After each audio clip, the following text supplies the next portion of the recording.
it chapter by chapter, one bite at a time. So many adventures and mountains we can climb. Take it word for word, line by line, one bite at a time.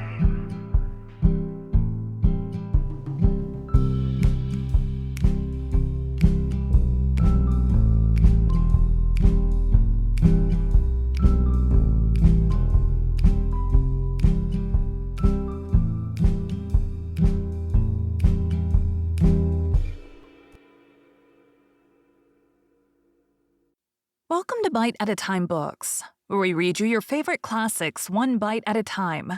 My name is Bree Carlile, and I love to read, and wanted to share my passion with listeners like you. If you want to know what's coming next and vote on upcoming books, sign up for our newsletter at biteatatimebooks.com. You'll also find our new t-shirts in the shop, including podcast shirts and quote shirts from your favorite classic novels.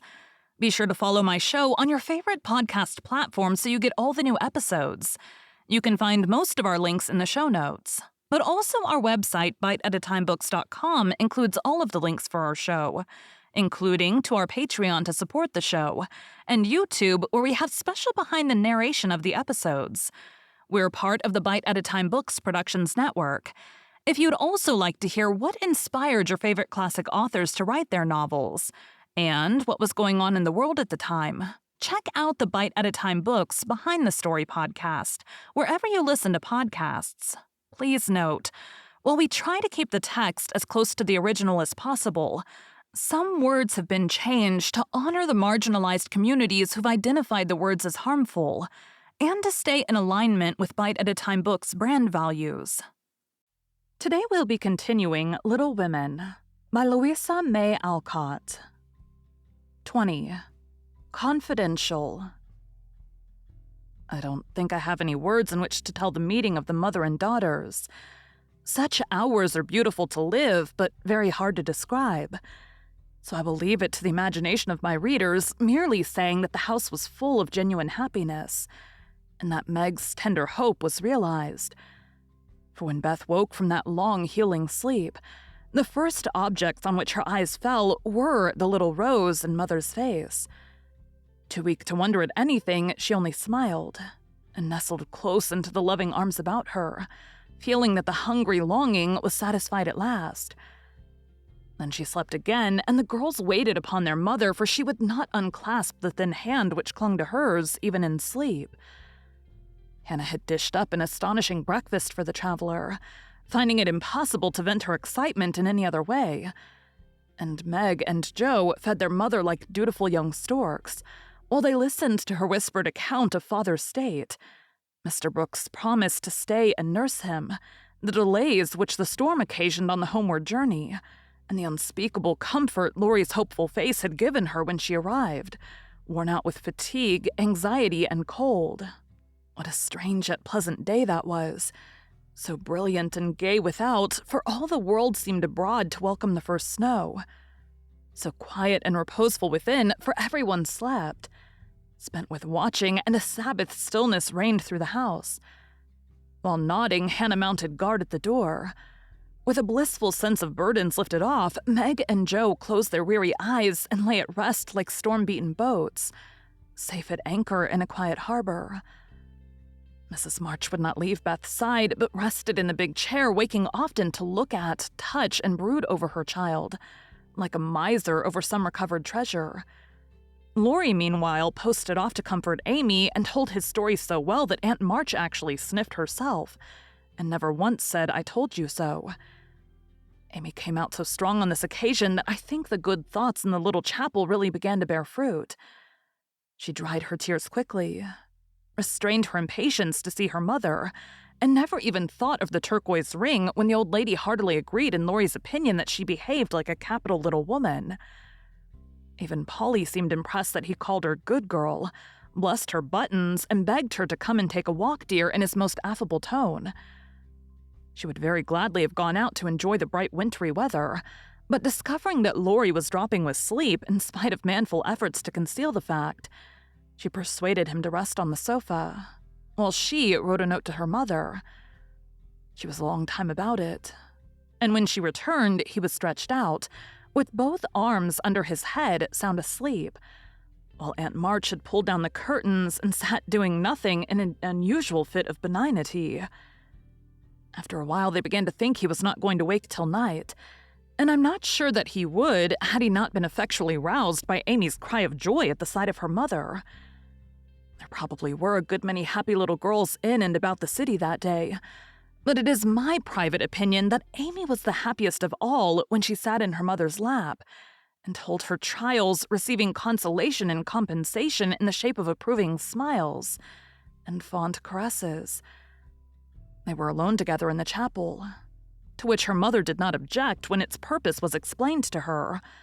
"On the contrary, I like it very much, dear," looking from the dusty rosary to the well-worn little book, and the lovely picture with its garland of evergreen.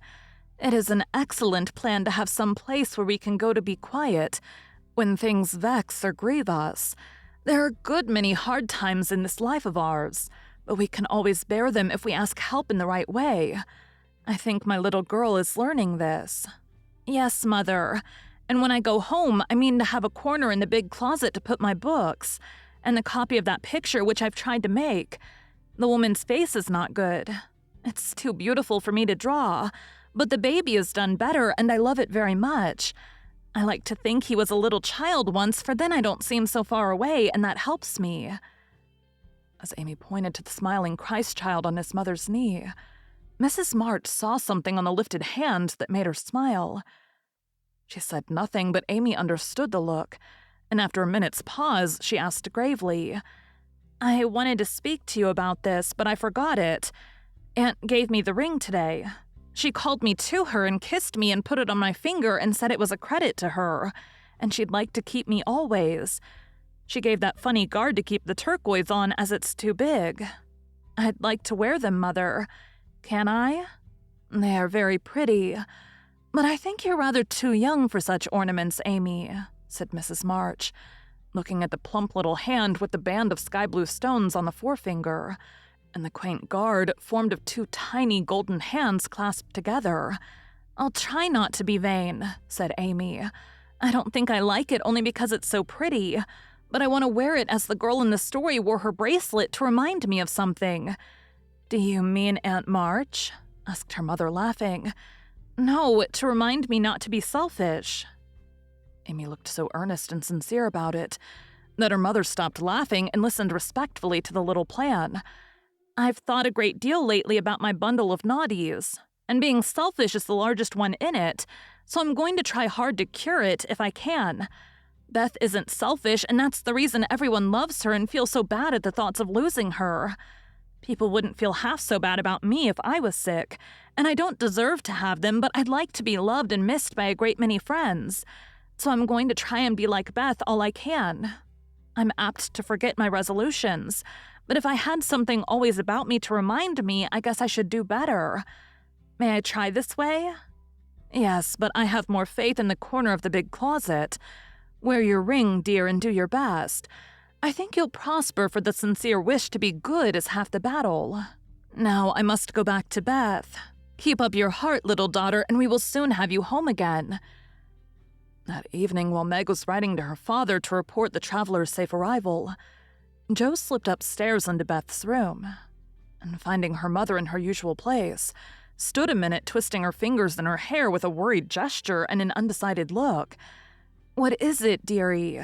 asked Mrs. March, holding out her hand with a face which invited confidence. "I want to tell you something, Mother." "About Meg?" "How quickly you guessed." "Yes, it's about her. And though it's a little thing, it fidgets me." "Beth is asleep. Speak low and tell me all about it. That Moffat hasn't been here, I hope?" asked Mrs. March rather sharply. "No, I should have shut the door in his face if he had," said Jo, settling herself on the floor at her mother's feet. "Last summer, Meg left a pair of gloves over at the Lawrences, and only one was returned. We forgot all about it till Teddy told me that Mr. Brooke had it. He kept it in his waistcoat pocket, and once it fell out and Teddy joked him about it. And Mr. Brooke owned that he liked Meg but didn't dare say so. She was so young and he so poor. Now, isn't it a dreadful state of things? Do you think Meg cares for him? Asked Mrs. March with an anxious look. Mercy me, I don't know anything about love and such nonsense, cried Joe, with a funny mixture of interest and contempt. In novels, the girls show it by starting and blushing, fainting away, growing thin, and acting like fools. Now Meg does not do anything of the sort. She eats and drinks and sleeps like a sensible creature. She looks straight in my face when I talk about that man and only blushes a little bit when Teddy jokes about lovers. I forbid him to do it, but he doesn't mind me as he ought. Then you fancy that Meg is not interested in John? Who? Cried Joe, staring. Mr. Brooke. I call him John now. We fell into the way of doing so at the hospital, and he likes it. Oh, dear, I know you'll take his part. He's been good to Father, and you won't send him away, but let Meg marry him if she wants to. Mean thing to go petting Papa and helping you just to wheedle you into liking him. And Joe pulled her hair again with a wrathful tweak. My dear, don't get angry about it, and I will tell you how it happened. John went with me at Mr. Lawrence's request and was so devoted to poor Father that we couldn't help getting fond of him. He was perfectly open and honorable about Meg, for he told us he loved her but would earn a comfortable home before he asked her to marry him. He only wanted our leave to love her and work for her and the right to make her love him if he could. He is a truly excellent young man, and we could not refuse to listen to him, but I will not consent to Meg's engaging herself so young. Of course not, it would be idiotic. I knew there was mischief brewing. I felt it, and now it's worse than I imagined. I just wish I could marry Meg myself and keep her safe in the family. This odd arrangement made Mrs. March smile, but she said gravely, Joe, I confide in you, and don't wish you to say anything to Meg yet. When John comes back and I see them together, I can judge better of her feelings toward him. She'll see his in those handsome eyes that she talks about, and then it will be all up with her. She's got such a soft heart, it will melt like butter in the sun if anyone looks sentimentally at her. She read the short reports he sent more than she did your letters, and pinched me when I spoke of it, and likes brown eyes and doesn't think John an ugly name. And she'll go and fall in love, and there's an end of peace and fun and cozy times together. I see it all. They'll go lovering around the house, and we shall have to dodge. Meg will be absorbed and no good to me anymore. Brooke will scratch up a fortune somehow, carry her off, and make a hole in the family. And I shall break my heart, and everything will be abominably uncomfortable. Oh, dear me, why weren't we all boys? Then there wouldn't be any bother. Jo leaned her chin on her knees in a disconsolate attitude and shook her fist at the reprehensible John. Mrs. March sighed, and Jo looked up with an air of relief. You don't like it, Mother. I'm glad of it. Let's send him about his business and not tell Meg a word of it. But all be happy together as we always have been. I did wrong to sigh, Jo. It is natural and right you should all go to homes of your own in time. But I do want to keep my girls as long as I can. And I'm sorry that this happened so soon, for Meg is only 17, and it will be some years before John can make a home for her. Your father and I have agreed that she shall not bind herself in any way, nor be married before 20. If she and John love one another, they can wait and test the love by doing so. She is conscientious, and I have no fear of her treating him unkindly. My pretty, tender-hearted girl, I hope things will go happily with her. Hadn't you rather have her marry a rich man? Asked Jo, as her mother's voice faltered a little over the last words. Money is a good and useful thing, Jo, and I hope my girls will never feel the need of it too bitterly, nor be tempted by too much. I should like to know that John was firmly established in some good business, which gave him an income large enough to keep free from debt and make Meg comfortable. I'm not ambitious for a splendid fortune, a fashionable position, or a great name for my girls, if rank and money come with love and virtue. Also, I should accept them gratefully and enjoy your good fortune, but I know by experience how much genuine happiness can be had in a plain little house, where the daily bread is earned and some privations give sweetness to the few pleasures. I am content to see Meg begin humbly, for if I am not mistaken, she will be rich in the possession of a good man's heart, and that is better than a fortune. I understand, Mother, and quite agree. But I'm disappointed about Meg, for I'd planned to have her marry Teddy by and by and sit in the lap of luxury all her days. Wouldn't it be nice? Asked Joe, looking up with a brighter face. He is younger than she, you know, began Mrs. March, but Joe broke in. Only a little. He's old for his age and tall, and can be quite grown up in his manners if he likes. Then he's rich and generous and good and loves us all. And I say it's a pity my plan is spoiled. I'm afraid Laurie is hardly grown up enough for Meg, and altogether too much of a weathercock just now for anyone to depend on. Don't make plans, Joe, but let time and their own hearts mate your friends. We can't meddle safely in such matters, and it better not get romantic rubbish, as you call it, into our heads, lest it spoil our friendship. Well, I won't, but I hate to see things going all crisscross and getting snarled up, when a pull here and a snip there would straighten it out. I wish wearing flat irons on our heads would keep us from growing up. But buds'll be roses and kittens cats. More's the pity.